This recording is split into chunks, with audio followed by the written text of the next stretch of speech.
अस्सलाम वालेकुम, welcome to my channel Science Emporium. Atomic and molecular physics की lecture series को कंटिन्यू करते हुए आज हम काम करेंगे आइंस्टाइन कोएफिशिएंट्स के ऊपर। तो हमारे पास क्या था कि आइंस्टाइन ने 1916 में इलेक्ट्रोमैग्नेटिक रेडिएशंस की मैटर के साथ इंटरेक्शन को थ्री प्रोसेसेस के थ्रू एक्सप्लेन किया। यानी कि आइंस्टाइन ने हमें ये बताया कि रेडिएशंस यानी कि हमारे फोटॉन्स जो होते हैं वो किस तरह से हमारे मैटर के साथ, matter can be of three types that is solid, liquid और गैस, इनके साथ किस तरह से इंटरेक्ट करते हैं। ऐसे कौन से तीन प्रोसेस अकर करते हैं जब इलेक्ट्रोमैग्नेटिक रेडिएशंस और मैटर के दरमियान इंटरेक्शन होती है। तो आइंस्टाइन ने हमें कहा कि वो तीन प्रोसेस क्या क्या है। वो हमारे पास है stimulated absorption, spontaneous emission, stimulated emission.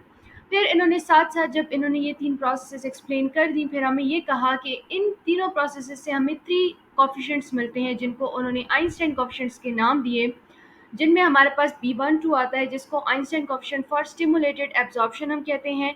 A21 है जो कि Einstein coefficient for spontaneous emission है, एंड B21 है which is Einstein coefficient for stimulated emission.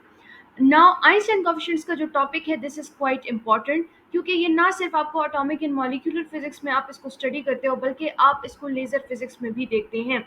ये जो तीन प्रोसेस मैंने मेंशन किए, stimulated absorption, spontaneous emission and stimulated emission, ये तीनों प्रोसेस जो है ये लेजर फिजिक्स में, लेजर प्रोडक्शन में मेन रोल प्ले करती हैं। ठीक है, specially the stimulated emission process. तो ये तीनों प्रोसेस का बेसिक प्रिंसिपल क्या है और ये किस तरह से अकर करते हैं ये समझना पहले बहुत ज़रूरी है। तो पहले हम समझेंगे कि ये तीन प्रोसेस कैसे अकर करते हैं और फिर हम ये थ्री आइंस्टाइन कोएफिशिएंट्स जो हैं इनको डिराइव करेंगे।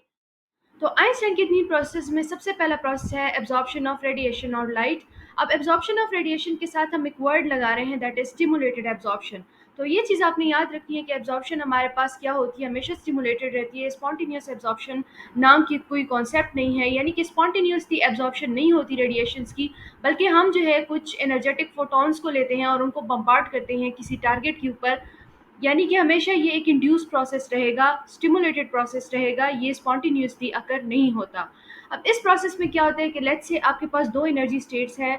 Late this be the lower energy state, इसको आप E1 कॉल कर सकते हो, and this be the higher energy state जिसको आप E2 कॉल कर सकते हो। ठीक है, अब एब्जॉर्प्शन के लिए क्या चीज़ होगी, हमने एब्जॉर्प्शन के लिए क्या करना होता है कि हम कोई एक्सटर्नली कोई फोटोन लेंगे और उसको हम बम्बार्ड कर देंगे अपने एटम के ऊपर या फिर इलेक्ट्रॉन के ऊपर। ठीक है, और जब ये इसके ऊपर बम्बार्ड होगा तो जाहिर सी बात है इस फोटोन के साथ कुछ एनर्जी होगी और वो ये अपनी एनर्जी ट्रांसफ़र कर देगा इस इलेक्ट्रॉन को।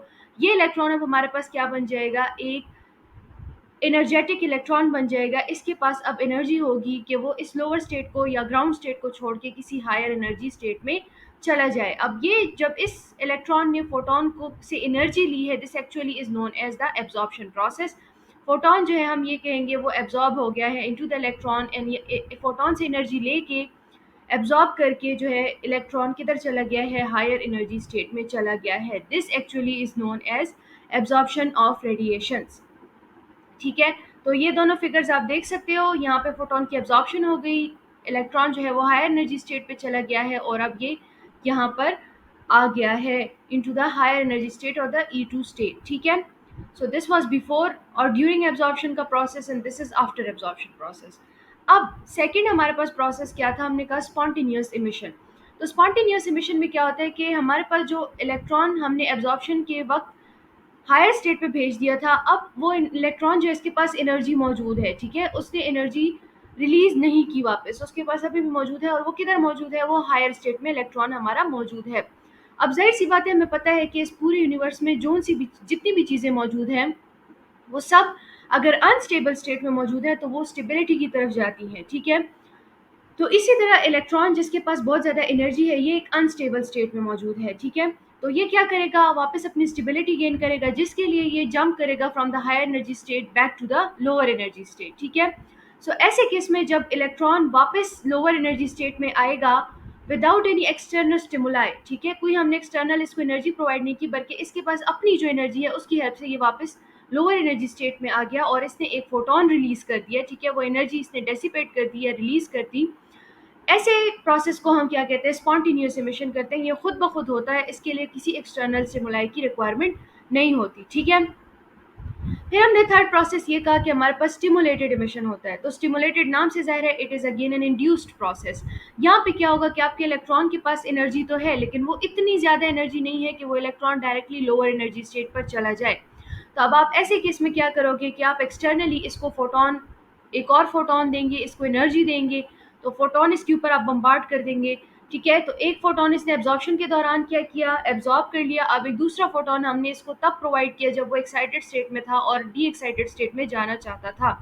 अब क्या हो जाएगा कि इलेक्ट्रॉन ये एनर्जी गेन करके क्या कर लेगा, वापस अपने लोअर एनर्जी स्टेट में आ जाएगा, लेकिन इस दफ़ा वो एक फोटोन को रिलीज नहीं करेगा बल्कि दो टाइप्स ऑफ फोटॉन्स को रिलीज करेगा।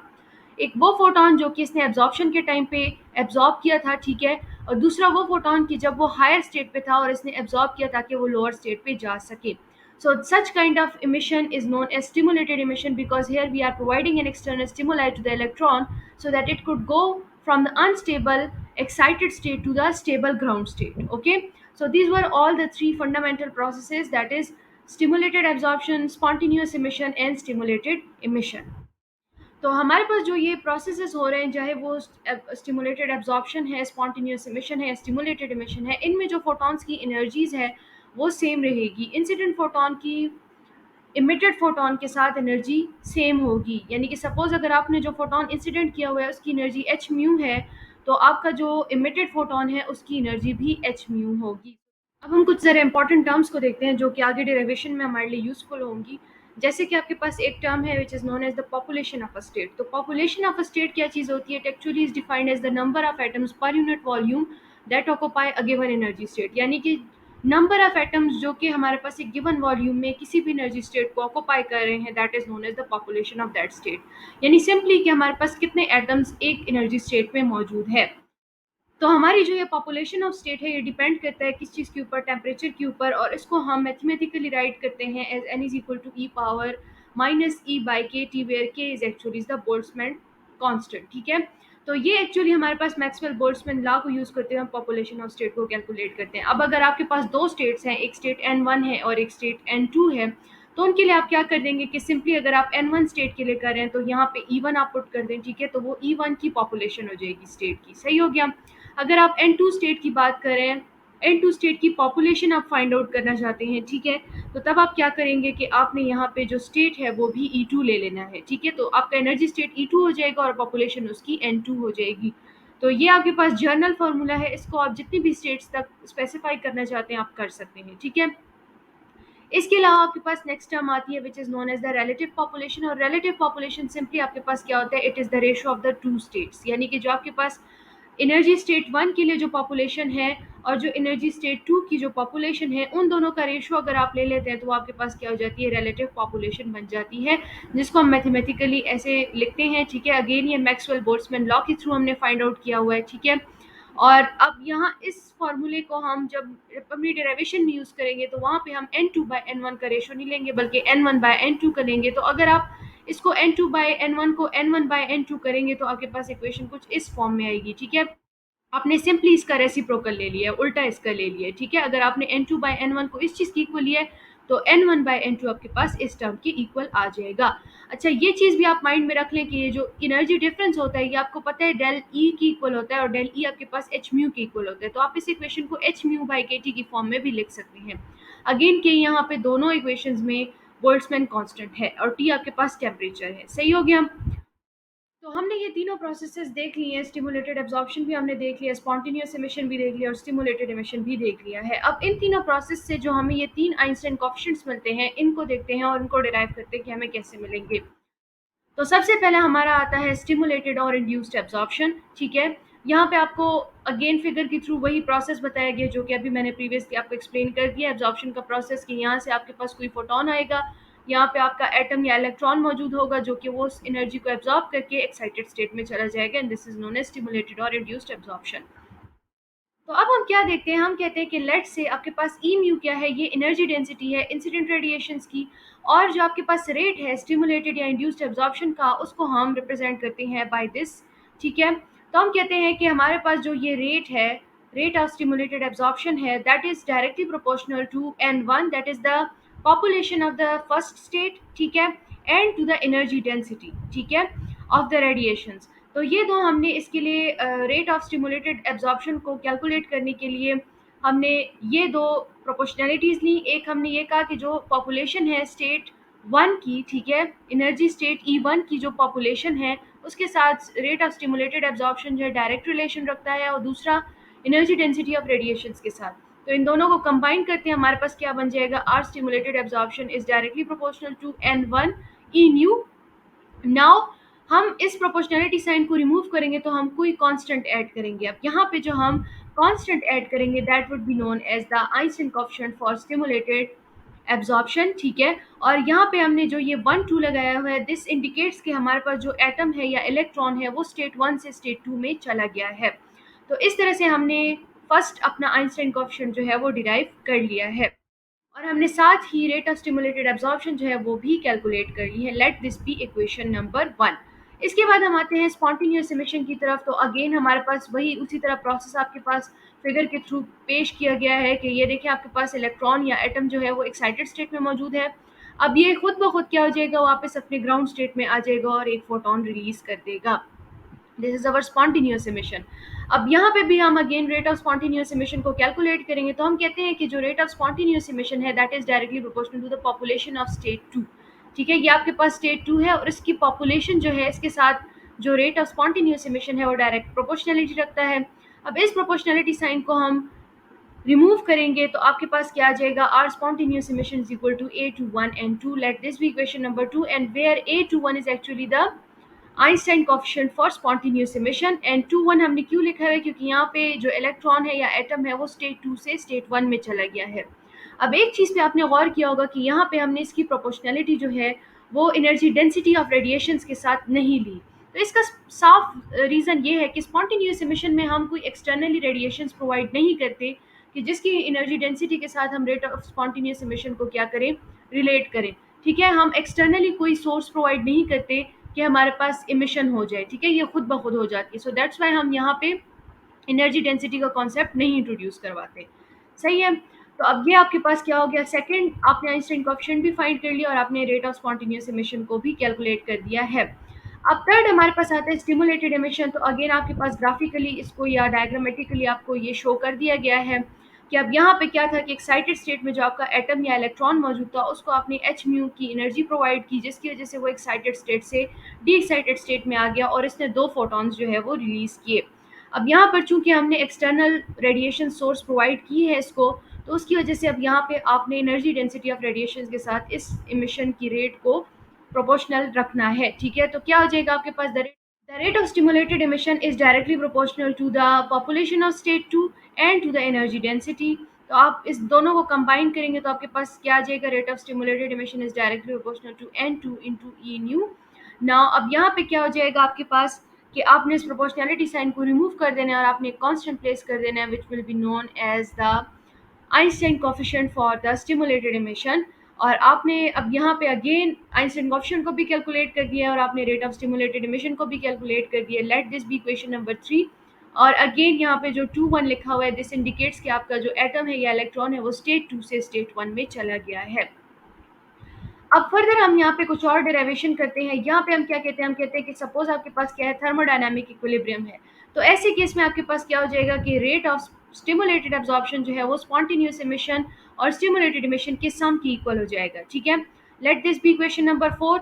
अब इस इक्वेशन नंबर 4 में हम यूज़ करेंगे 1 2 and 3 इक्वेशंस को। तो आपके पास इक्वेशन कुछ इस फॉर्म में आ जाएगी। यहाँ पे मैंने वो सारी इक्वेशंस यूज़ की है जो अभी हमने ऊपर डिराइव की थी।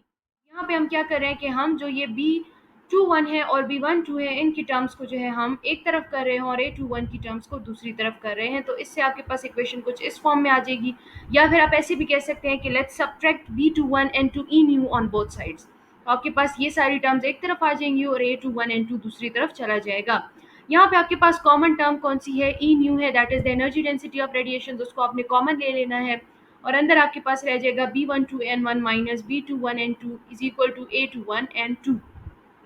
अब यहाँ पे हम चूंकि एनर्जी डेंसिटी को कैलकुलेट कर रहे हैं, ठीक है, तो आपके पास क्या हो जाएगा, इस टर्म को हम बोथ साइड्स पे डिवाइड कर देंगे तो आपके पास कुछ इस टाइप की टर्म आ जाएगी, ठीक है। फर्दर अब हम क्या कर रहे हैं कि हमने इस डिनोमिनेटर से B21 N2 को कॉमन ले लिया है, तो आपके पास ये टर्म सॉल्व होके कुछ इस फॉर्म में आ जाएगी। ठीक है, ये इजी कैलकुलेशंस है, इसमें कोई एज सच रॉकेट साइंस नहीं है, काफ़ी इजी है। बस आपने यहाँ से B21 को कॉमन ले लेना है। ठीक है, यहाँ पे आपके पास रह जाएगा 1 और इधर ये डिवाइड हो जाएगा। सही हो गया। अब इसके बाद आपने क्या कर दिया कि आपने इसको ज़रा सा और सिंप्लीफाइड फॉर्म में लिख देना है, और वो किस तरह से हो जाएगा कि N2 और N2 आपका कैंसिल हो जाएगा, A21 बाई B21 हो जाएगा और 1 बाय दिस टर्म। ठीक है, so this, let this be equation number 5। अच्छा, तो इक्वेशन नंबर 5 डिराइव करने के बाद अब हम इसके ऊपर अप्लाई करेंगे मैक्सवेल बोल्ट्जमैन डिस्ट्रीब्यूशन लॉ। अभी प्रीवियसली हमने कुछ टर्मिनोलॉजीज देखी, जैसे कि हमने रिलेटिव पॉपुलेशन और पॉपुलेशन स्टेट को चेक किया। तो वहाँ पे हमने ये चीज़ देखी कि रिलेटिव पॉपुलेशन जो है वो आपके पास इस टर्म की इक्वल है। ठीक है, और हमने ये चीज़ भी डिस्कस की कि E2 माइनस E1 जो है वो डेल E की इक्वल होता है, and that is actually equal to H mu. तो हम इस इक्वेशन को इस फॉर्म में भी लिख सकते हैं। तो मैक्सवेल बोल्ट्जमैन डिस्ट्रीब्यूशन लॉ से हमें N1 बाई N2 का रेशियो मिल जाता है, जिसको अब हम इक्वेशन नंबर 6 का नाम दे देते हैं। तो अब हम क्या करेंगे कि हम इस इक्वेशन नंबर 6 को इक्वेशन नंबर 5 में यूज़ करेंगे, तो हमारे पास इक्वेशन इस फॉर्म में आ जाएगी। Let this be equation number 7। Planck's radiation law की अकॉर्डिंग हमारे पास एनर्जी डेंसिटी इस टर्म की इक्वल होती है। तो अब यहाँ पे हमने सिंपली ये इस एक्सपोनेंशियल टर्म के साथ 1 है यहाँ पे, तो हमने सिंपली वो यहाँ पे प्लेस कर दिया ताकि कंपैरिजन में हमारे लिए इजी हो। इसको हम इक्वेशन 8 का नाम दे देते हैं। अब हम क्या करेंगे, इस इक्वेशन 7 और 8 को कंपेयर करेंगे, जिससे हमें पता चलता है कि हमारे पास जो A21 बाई B21 का रेशो है वो इस कांस्टेंट टर्म की इक्वल आता है, वेयर इज आपके पास जो B12 और B21 का रेशो है वो 1 की इक्वल आता है, जो कि फर्दर हमें ये बताता है कि B12 जो है वो B21 के इक्वल होता है। अब आइंस्टाइन कोएफिशिएंट्स का हमने पूरा लेक्चर कर लिया है। अब हम देखते हैं कि इसका बेसिक मकसद क्या है। तो आइंस्टाइन कोएफिशिएंट सिंपली हमें जो है प्रोबेबिलिटी बताता है कि क्या प्रोबेबिलिटी है कि हमारे पास स्टिमुलेटेड इमिशन हो जाएगी या स्पॉन्टेनियस इमिशन होगी, या फिर हमारे पास स्टिमुलेटेड एब्जॉर्प्शन होगी। तो ये सिंपली प्रोबेबिलिटीज बताता है इन प्रोसेसेस की। तो this was all about the Einstein coefficients. Inshallah, I will see you in the next lecture. Till then, take care and Allah Hafiz.